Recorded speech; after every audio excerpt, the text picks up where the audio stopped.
Hey guys, welcome back to the channel. I'm Relix, and this is a LA Kings post-game review of the last preseason game between the Golden Knights and the Kings. Not one of the best. I will say the Kings looked sloppy as the game went on. However, there are some good things to talk about, but a lot of bad things as well. So, over the preseason, the Kings have been pretty steady as far as consistency. They're getting good plays, passing is decent, teamwork is there, the chemistry is definitely there amongst most of the players, and for the most part the lineup is set going into the regular season, which is going to be this coming Wednesday. Now, as far as this game is concerned, I believe we decided to go with a 11 forwards and 7D lineup because we want to test things out come the regular season. Like we said before, Arthur Kaliyev is suspended still, and therefore his position in the lineup is in it's in limbo right now. We don't know if they want to play 12 forwards and 6D or do 11 forwards and 7D, which I don't know why it's even up for debate, to be honest. So I'm going to go over it real quick. I personally don't like 11 forward 7D style. The forwards just get too tired. They get fatigued, especially for the Kings. They are not a very They're not a very good third period team as far as the past couple seasons. Once it gets to the third period, their fatigue really kicks in, and to tax the forwards more with more ice time because there's less of them, it just sucks, and it just hurts them even more. As far as 7D is concerned, I'm not a big fan of it as well, because that means you're going to constantly be switching out partners, and your chemistry with your usual partner is going to be off because you're probably going to be playing with someone else. And I think that showed today a little bit. It was Coach McClellan's decision to do it. He said it was to get a taste, get a feel for it before the regular season. Might as well test it now in the preseason when it doesn't matter. I agree. I do agree. However, I do think that you should just stick to the usual lineups. That way we get the normal feel going into the regular season, especially if it's the last preseason game. If you wanted to test something, it should have been the last game before this one. But either way, there's some good and there's some bad. But it is what it is. I think the Kings played a decent game, but like I said before, as the game went on, we definitely showed we were getting tired. Chemistry was falling apart, and in the end, we lost. Kings lost 4-7. So we blew a 4-3 lead in the third period and allowed 4 straight goals to the Golden Knights. So it's unfortunate, but that's the way it went. I do want to show some highlights. So in the description, I have my best overall plays, my players, defensemen, lines, my usual stuff that I always put in the description for you guys. I'm not going to explain everything, but I'm going to explain one player, Quinton Byfield. He was my player of the game. Real quick, this is his play. Quinton Byfield's right here, along the boards. Pass across, Kopi to Doughty. Passes from Doughty. Right here, Quinton Byfield. Puck's coming right at him. Tap. Small tap. That's all that was needed. Gets it to Kopi right here at center. That little tap allowed Kopi to settle the puck and receive it and start a rush. Kopitar pass again to Byfield. Now on the right side. Byfield has the option to shoot. Goaltender is just one-on-one. But great passing here. Shot pass to Kopitar's stick.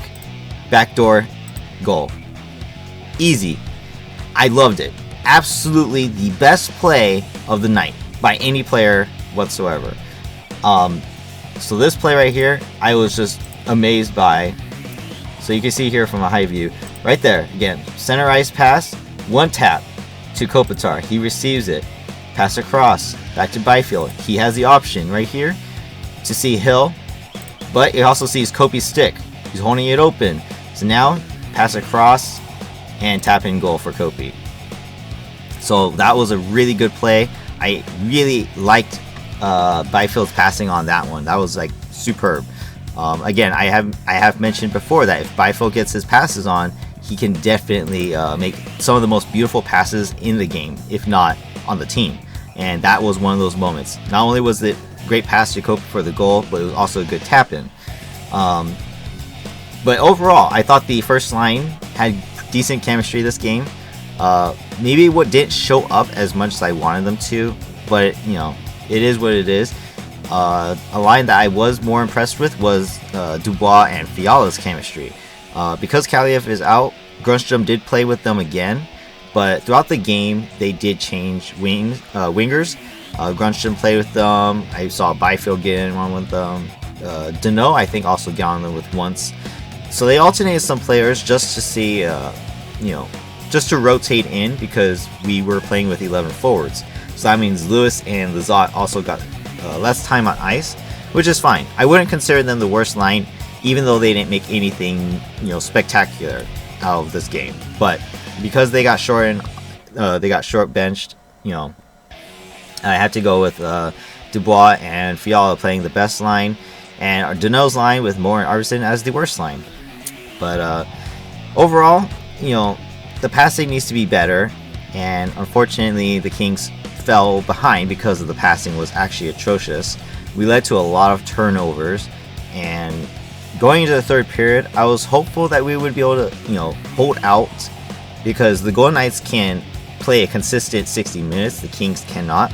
So getting an early lead, I was hoping we could hold on, if anything, push overtime, but unfortunately we could not. Passing was definitely the story of the game going into the third period. Kings could not pass to break out nor connect in the offensive zone, and that's what led to our loss, I believe. But I do want to show another play here. So here we go. So Roy picks up the puck. Arvidsson made a great board play before this. Roy has the puck. He's a defenseman. Passes to Fiala. Passes across to Dubois. Good passing. Crosses the blue line. Here, Roy is joining the rush in the middle. He is the center line drive. Arvidsson's covering his spot. Danault, soft backhand pass to Roy's stick. You guys can see the defender here has his stick across, but Roy just gets enough on it to tap it in and go between the goaltender's legs. So it was a really good play by Roy to step up in the rush and take action. And like I said, passing was probably the story of the game. Dubois with a great pass. You can see it from this side. Here's Dubois moving across.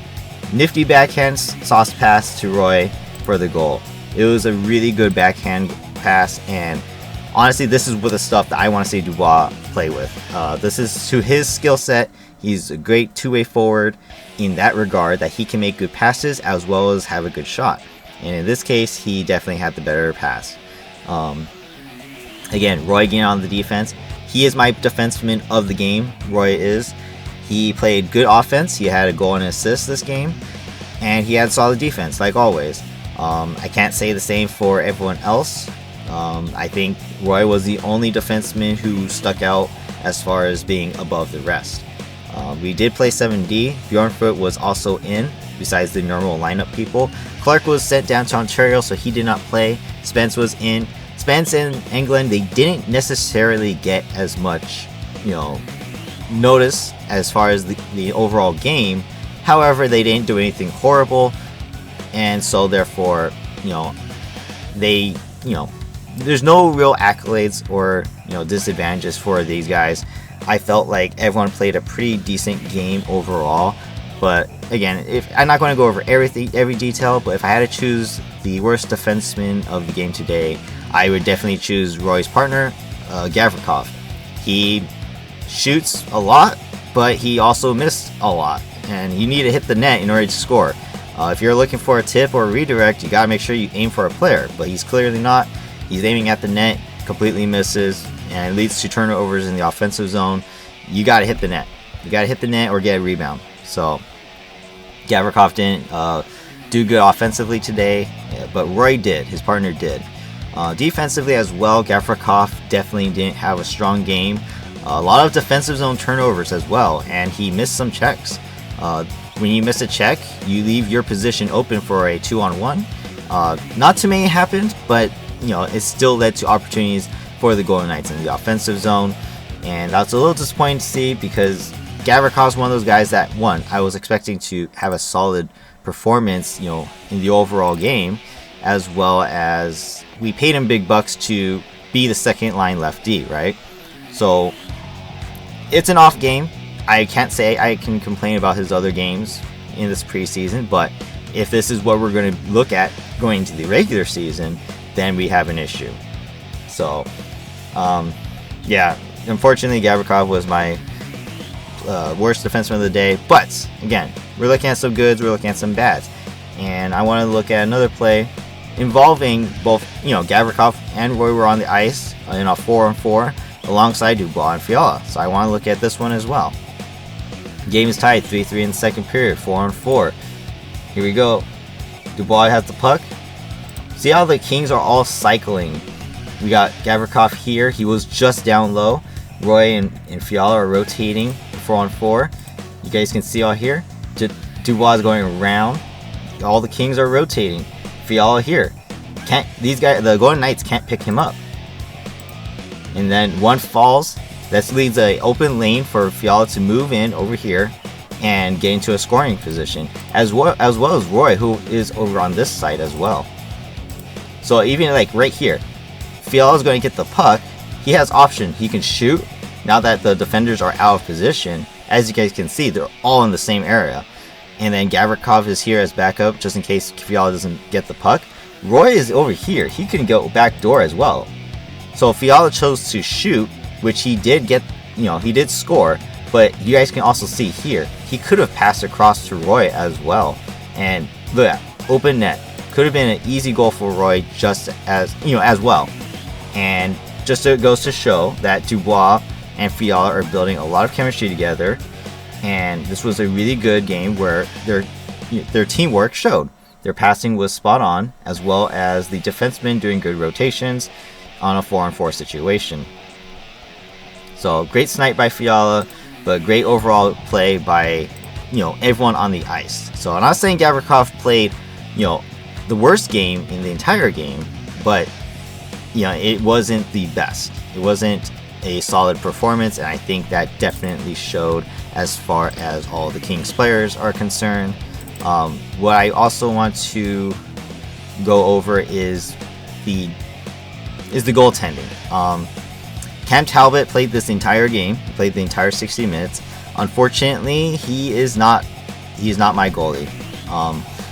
We have three goalies: David Rittich and Cam Talbot and Phoenix Copley. Copley is my goalie. I think he should start. I think he's deserving to start. Jim Fox from the broadcast also thinks, as far as loyalty, the Kings should start him. I mean, he's being paid the most. 2, he got the Kings record for most wins, or fastest to 20 wins last season in history. He also got us into the playoffs, and we never played him. So Copley is more than deserving, and he has solid numbers as well during this preseason. So I think he should start. I think it's a mistake if we even keep Talbot. I don't know if we're going to run 3 goalies on the roster. I don't think we should. Talbot should leave. I don't care how veteran presence he is. He is 36 years old. He hasn't been able to say, hey, I'm a starter. I deserve to play here. Nowhere he's been that guy. So to me, I think Copley should get the start. I definitely think Talbot should be out. Rittich actually has the best numbers during the preseason, and I think he could be backup. And or if you really want to, the Kings can start him. So goaltending seems to be quite the issue, but I'm just going to roll a clip here from the game. This is what started it, honestly. We're leading 4-3. Rush here. Puck's down here on the near boards. Again, it's a simple rush. We got men back, no problem. Simple shot into Talbot. He thinks he has it. Rebound squeaks out, and Wah capitalizes on the rebound. Now, this is a problem for me because this is something that we need to be talking about. I mean, this is now a tie game. Late in the third. This is going into the third period, late in the game, and Talbot needs to compete for that spot, right? So unfortunately, he couldn't handle that rebound right there. And that leaves us open. Even if we have men back, it doesn't matter. The rebound's there. He should have had that one. That was one that he should have had, and unfortunately he didn't. And I thought going through the rest of this game, he didn't play a solid performance. He was sporadic. He was reaching. He was off balance. Honestly, Talbot looked pretty pathetic. And he had 6 goals against total, and I think if not majority of them, then all of them were his fault. He should have been able to make better saves.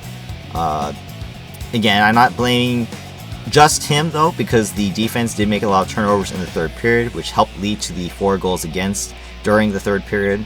But overall, the goaltending needs to be better. We have 3 goalies, and 2 of them need to step up and be the guys who play during the regular season.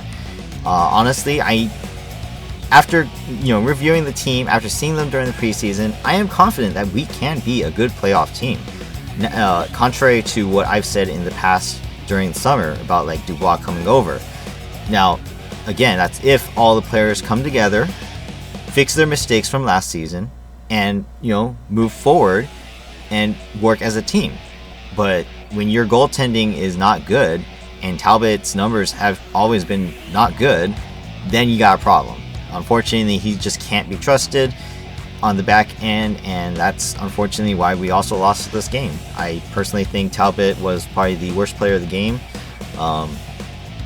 The save right here, this rebound, was actually my worst play of the game for him. Yeah, it's just one of those, like, you gotta make the save. You have to help your team out, make the save, especially in big moments like that. Especially on a shot where it just came from the outside and you had all the time and space to read it and react to it. So I'm not saying it's easy. Of course I'm not. I don't play hockey. But for NHL professionals, this is one of those that you want back. This is one of those you gotta make a save on, and unfortunately he did not. So again, I'm just going to go on the fact that turnovers made the difference in this game. Unfortunately, Jack Eichel was superb. He got 5 points. He was just spectacular. He had a turn and shoot on net, and it led to a rebound again. And the Golden Knights picked up the loose change in front. I believe it was on the power play too. So yeah, they had the extra man, but you can't just let Eichel get the puck and shoot, in the slot. That's just not a good thing. So defense wasn't up there as well. Back checking was kind of lacking today. But overall, I can't say I hated this game, but it was definitely a step down from the past couple. So in the end, the Kings need to improve going forward, but it's not a bad performance. Goals against is horrible, but we can fix that hopefully. I think if we stick to the 12-6 lineup, then I think we'll have better chemistry, better plays, and better overall performance. Less fatigue on the forwards as well. Because during the third period, they looked tired. They didn't look like they were into it, and unfortunately, I think that's the consequence of playing at 11 forwards and 7D. This was a tryout for Bjornfoot as well, since we are playing the 7D. I honestly didn't see him play anything good, so sucks. But if we have to drop him to waivers, then it is what it is. Someone's got to go. Someone's got to either step up or someone's got to go. That's just the way, that's the way training camp works. That's the way the NHL works. It's a business, and unfortunately, you can't keep everybody, right? It's the way it works. So going forward into the regular season coming this Wednesday, I am excited. First of all, of course I am. It's my Kings. I gotta watch them. I love them. But I am also concerned about the goaltending situation. I agree with Jim Fox. We gotta play Copley first. He is the starter. We have to show loyalty to our goaltenders, and Copley starting is the first way to do it, especially going against a hard team like the Colorado Avalanche, who have McKinnon, have Makar, Nichushkin, Rantanen. Yeah, they have all these guys who are really top-end players in the league, and so we need our best, and I think Copley is the best for the job. As far as the rest of the lineup, we just got to make do without Kaliev for the first couple games of the season. But, you know, when one guy goes down, next guy's got to step up and take his place, right? So I'm not worried, but I am concerned about what the coaching staff will do going to the next game. But I'm not worried about how the game will proceed.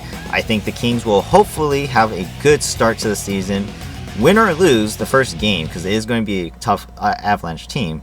Win or lose, I expect the game to be close. I expect it maybe even a 1-goal game. Either way, I'm ready for the season. I think the Kings are too. And hopefully, you know, coming out of this preseason game where there's a lot of scoring. I mean, 4 goals for the Kings is still a lot, but we could do better. And especially do better defensively. So hopefully this is a sign for things to come. Hopefully we fix up things in the last break before the regular season starts on Wednesday. Like I said, this was the last preseason game, so gotta fix our mistakes now over practice and see what happens. But for now, I'm gonna leave it here. If you guys enjoy this, hit the like button, comment down below. Do you guys agree with what I had to say? Do you guys disagree? Let me know. And of course, subscribe to the channel for more content. This is the third preseason video where I've done a review on the Kings games, and let me know how you guys think. What do you guys think? Do you guys like the way I'm doing it? I've done it 3 different ways now. 1 with the picture stats, 2 with the actual stats on the website, and 3 with footage. Of course, I got this from Sportsnet. Thank you to them, of course. And yeah, so I like to see if I could show footage. That way I can explain what I'm talking about, especially for Byfield. He was my player of the game, like I said before. He played great, and I think if he can play like that going forward, he's played good so far during the preseason. If he can, keep going with it, then he can bounce back, prove me wrong 100%, and he can be, one of our future stars. But as of right now, this was only preseason. The regular season starts, everything gets tougher from here. So let's see if not just him, but everyone can step up their game and, make the playoffs this year and make it past the first round. If we go against the Oilers again, let's make sure we beat the Oilers this time, right? Go against the Golden Knights, let's beat the Golden Knights too. So we'll see what happens. But that's it for now. Thank you guys for watching. Hope you guys have a great day. Go Kings, go! And I'll see you guys in the next one. Bye-bye.